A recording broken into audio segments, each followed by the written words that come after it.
بیعت کیے بغیر موت جاہلیت کی موت ہے۔ عربی میں بیعت کا معنی بیچنا ہے،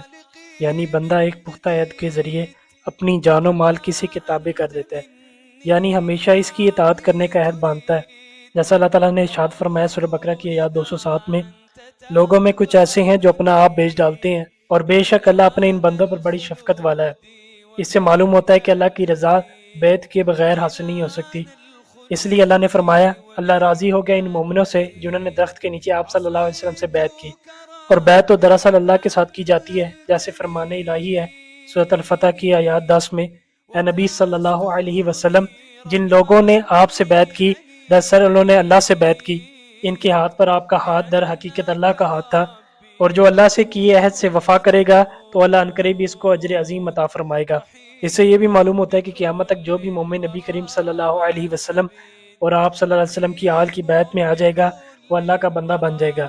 اور اللہ اس کی جان و مال کو خرید لے گا، جیسا کہ اللہ سبحانہ تعالیٰ نے فرمایا سورۃ توبہ کی آیات 111 میں،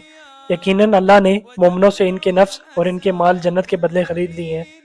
اور سورۃ بقرہ کی یاد 111 میں ہی ہے، اور یہی بیعت وہ سعادت ہے جسے کرنے والوں کو اللہ نے قیامت تک یہ بشارت دی ہے، خوشیاں مناؤ اس سودے پر جو تم نے اس سے بیعت کر کے کیا، اور یہ بہت بڑی کامیابی ہے۔ صحیح مسلم حدیث نمبر 4794 میں ہے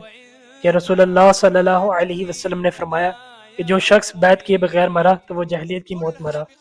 اور صحیح مسلم کی حدیث 3788 میں ہے کہ رسول اللہ صلی اللہ علیہ وسلم نے فرمایا، میں تم میں دو ایسی چیزیں چھوڑے جا رہا ہوں کہ اگر تم انہیں مضبوطی سے تامے رکھو گے تو میرے بعد ہرگز گمراہ نہ ہوگے، اور یہ دونوں ایک دوسرے سے بڑھ کر ہیں، اللہ کی کتاب جو آسمان سے زمین تک لٹکی ہوئی رسی ہے، اور دوسرے میرے اہل بیت ہے۔ اور ایک اور حدیث میں ہے کہ نبی کریم صلی اللہ علیہ وسلم نے فرمایا، میری اہل بیت کشتی نوح علیہ السلام کی مانند ہے۔ ہمیں چاہیے کہ ہم اہل بیت کی اس کشتی میں سوار ہو جائیں تاکہ ہمارا شمار بھی ماننے والوں میں ہو جائے۔ اس کے لیے انعام یافتہ لوگوں کی صحبت اختیار کریں، انعام یافتہ لوگوں کی صحبت سے علم، شعور اور فیض حاصل کریں تاکہ اللہ اور آپ صلی اللہ علیہ وسلم کی تعلیمات تک رسائی حاصل ہو جائے۔ اللہ تعالیٰ سے دعا ہے کہ وہ ہمیں اہل بیت کی سچی محبت اور ان کے فرامین کے اوپر عمل کرنے کی توفیق عطا فرمائے، آمین۔ وأرجو إذا أنت تقبلني